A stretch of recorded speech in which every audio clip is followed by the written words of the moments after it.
নমস্কার বন্ধু। রাজ্যের পার্শ্ব শিক্ষক সহ এসএসকেএমএসকে চুক্তিভিত্তিক শিক্ষকরা কিন্তু এখনো তাকিয়ে আছে সেই তথাকথিত নেতৃত্ব যার হাত ধরে কিন্তু একটা মোড় ঘুরে পেয়েছিল রাজ্যের এসএসকেএমএসকে চুক্তিভিত্তিক শিক্ষকরা। তো সেখানে দাঁড়িয়ে মইদুল বাবু আমাদের সঙ্গে রয়েছেন। মইদুল বাবু, আপনি তো একটা ভালো জায়গায় এখন রয়েছেন এবং শিক্ষক স্বার্থে আপনি কাজ করছেন প্রতিনিয়ত। তো বর্তমানে এই ধরনের শিক্ষকদের জন্য কি কিছু ভালো খবর আছে আপনার কাছে? দেখুন, আমি প্রথমেই বলি, আমরাও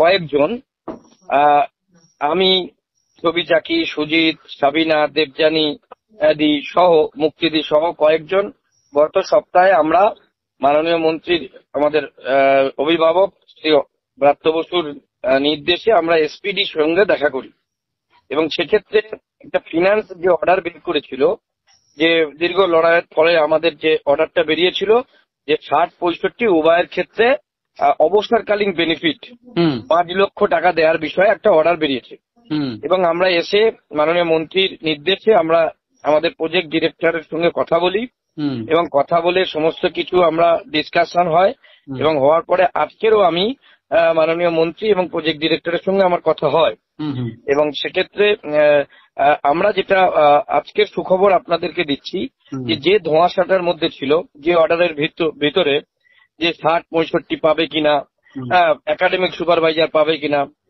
আজকের আপনাদের ক্লিয়ার করে বলছি এই সপ্তাহের মধ্যেই যে ওই ফিনান্সের অর্ডার ধরে সর্বশিক্ষা মিশন থেকে অর্ডার বেরোচ্ছে, যে যারা পঞ্চায়েতের আন্ডারে ছিলেন এখন শিক্ষা দপ্তরে এসছেন, এই এসএসকে এমএসকে প্যারাটিচার সহ একাডেমিক সুপারভাইজার, যারা অল এক্সিস্টিং কন্ট্রাকচুয়াল স্টাফ, তাদের ক্ষেত্রে অবসরকালীন বেনিফিট 5 লক্ষ টাকা পাবে এবং এই অর্ডারটা বেরোনোর পরে সংশ্লিষ্ট ডিপার্টমেন্ট যাবে এবং ব্লকে যাবে, যাওয়ার পরে 1/4/2024 পরে থেকে যারা রিটায়ারমেন্ট হয়েছে SSK MSK para teacher academic supervisor শিক্ষা বন্ধু প্রত্যেকে 5 লক্ষ টাকা অবসরকালীন বেনিফিট পাবে, যেটা এতদিন পর্যন্ত কেউ পেত 1 লক্ষ টাকা, কেউ 2 লক্ষ টাকা, কেউ আবার 3 লক্ষ টাকা। আপনারা জানেন যে এর আগে আমরা শিক্ষক স্বার্থে আন্দোলনগুলো করেছিলাম এবং সেক্ষেত্রে কিছু বেনিফিট পেয়েছিলাম, তার মধ্যে এটা একটা অন্যতম বেনিফিট। এখন সরকারের সঙ্গে আমরা আলোচনা করলাম। আর একটা বিষয় যেটা হয়েছে যে এই যে SSK MSK academic supervisor para teacher শিক্ষা বন্ধুদের বেতন বৃদ্ধির বিষয়, সেই বিষয়টা নিয়েও আজকের মাননীয় মন্ত্রীর নির্দেশে এসপিডি সাহেবের সঙ্গে কথা হলো।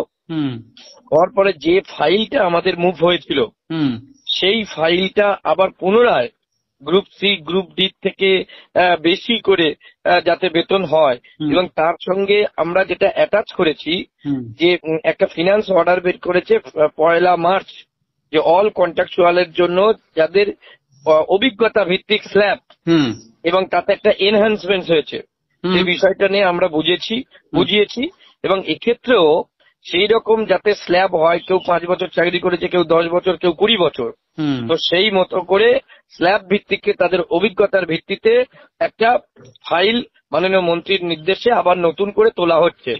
আমরা আশাবাদী এই 5 লক্ষ টাকা বেনিফিটের সাথে সাথে খুব দ্রুত এদের যাতে অনারিয়াম বৃদ্ধি হয় এবং সম্মানের সঙ্গে বাড়ে, অভিজ্ঞতার ভিত্তিতে বাড়ে, যোগ্যতার ভিত্তিতে বাড়ে, সেটা স্ল্যাব অনুযায়ী বাড়ে, সেই বিষয়টা নিয়ে আজকের পজিটিভ আলোচনা হয়েছে।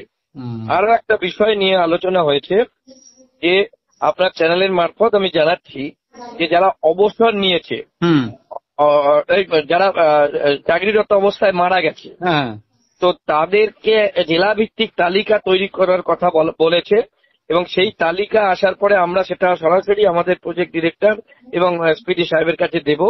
সেক্ষেত্রে তারা অবসরকালীন যে বেনিফিট, যেটা এতদিন ধরে পেত না কর্মরত অবস্থায় মৃত শিক্ষক শিক্ষিকারা, সেই বেনিফিটটা তারা পাবে এবং তার সঙ্গে যদি তাদের পরিবারের একজনকে চাকরি দেওয়া যায় সেই বিষয়টার কথা বলা হয়েছে, যেহেতু প্যারাটিচার এসএসকে এমএসকে এগুলো এখন বন্ধ আছে নিয়োগ। এবং আরো একটা বিষয় নিয়ে আলোচনা হয়েছে শিক্ষা মিত্রদের বিষয়, তাদেরও যাতে এই যেহেতু প্যারাটিচার এসএসকে এমএসকে শিক্ষক নিয়োগ বন্ধ, ফলে অনেক স্কুল বন্ধ হয়ে যাচ্ছে, শিক্ষকদের অভাবে ঢুকছে, তো তাদেরকে এদের সমমর্যাদা করে যাতে নিয়োগ করা যায়, এই বিষয়ে কতগুলো বিষয় পজিটিভ আলোচনা হয়েছে। সবচেয়ে বড় খবর যে আজকের কাল পরশুর মধ্যে এই অর্ডারটা ডিপার্টমেন্টাল অর্ডার বেরোচ্ছে, যার ভিত্তিতে 1/4/2024 থেকে যারা অবসর নিয়েছে তারা আপাতত 5 লক্ষ টাকা পাবে, সেটা 60 হোক 65 হোক অথবা একাডেমিক সুপারভাইজার হোক, এসএসকে এমএসকে প্যারা টিচার শিক্ষাবন্ধু যাই হোক। অতএব বন্ধু যে বিষয়টা বোঝা যাচ্ছে যে মহিদুল ইসলাম যে তিনি কিন্তু প্রাথমিক শিক্ষকদের দায়িত্ব থাকলেও বর্তমানে কিন্তু তিনি রাজ্যের যে এসএসকে এমএসকে চুক্তিভিত্তিক শিক্ষকদের যে বিষয়টা ভুলে গেছেন এমন নয়। তার কাছে কিন্তু এই সমস্ত শিক্ষকদের যে সমস্যা, জীবন যন্ত্রণা এবং এই প্রতিষ্ঠানগুলোর যে কঠিন সমস্যা সেগুলো কিন্তু তার হাতের তালুর মধ্যে রয়েছে। তাই তিনি তার মতো কিন্তু সাধ্যমত চেষ্টা চালিয়ে যাচ্ছেন। দেখা যাক যে তিনি যে কথাগুলি বললেন সেই কথাগুলি কত তাড়াতাড়ি বাস্তবায়ন হয় এবং অর্ডার বেরিয়ে আসে। এবং সবচেয়ে যেটা বড়, বেতন বৃদ্ধির বিষয়টা নিয়ে কিন্তু অনেকেই তাকিয়ে আছে তার দিকে। যদি তিনি করতে পারেন অবশ্যই কিন্তু আবারও তার ডাকে কিন্তু হাজার হাজার শিক্ষকরা কলকাতায় যে নেতাজি ইন্ডোরি হোক বা রাজপথে হোক কিন্তু সরকারের সমর্থনে তারা কিন্তু আবারও পৌঁছে যাবে। তবে সবচেয়ে যেটা বড় বৈদ্যুর কাছে বার্তা পৌঁছানো যে প্রতিষ্ঠানগুলোকেও বাঁচানোর জন্য যে শিক্ষক নিয়োগ যে খুব জরুরি সেই বিষয়টাও কিন্তু গুরুত্ব দিয়ে সরকারকে যদি বোঝাতে পারেন উনি, কারণ শিক্ষামন্ত্রীর কাছে উনি রয়েছেন, তাহলে কিন্তু এই প্রতিষ্ঠানগুলো অর্থাৎ যেখানে শিক্ষক দরকার, ছাত্র সত্যিই রয়েছে, সেইগুলো ভিডিওর মাধ্যমে যদি কোনো রিপোর্টিং করে যদি সেখানে অন্তত কিছুভাবে শিক্ষক নিয়োগ করা যায়, তা নাহলে কিন্তু প্রতিষ্ঠানগুলো অচিরেই বন্ধ হয়ে যাবে শিক্ষকের অভাবে। কোথাও একজন কোথাও দুজন, এবং বিশেষ করে মাদ্রাসা এসএসকে গুলি তো আরো সমস্যা রয়েছে। এবং মাদ্রাসা এমএসকে বিষয় নিয়ে কালকে নবান্নে খোঁজ, কিন্তু এখনো 5 লক্ষ টাকার অর্ডারটা হয়নি। তারা বলছেন যে এসএসকে হলে তবে মাদ্রাসার হবে। তো দেখা যাক বন্ধু এই সমস্যাগুলো কত তাড়াতাড়ি সমাধান হয় সেদিকে তাকে দেখতে থাকুন। টুডে নিউজ চ্যানেলটি অবশ্যই সাবস্ক্রাইব করুন, সঙ্গে রাখুন। নমস্কার, ধন্যবাদ। নমস্কার স্যার। নমস্কার।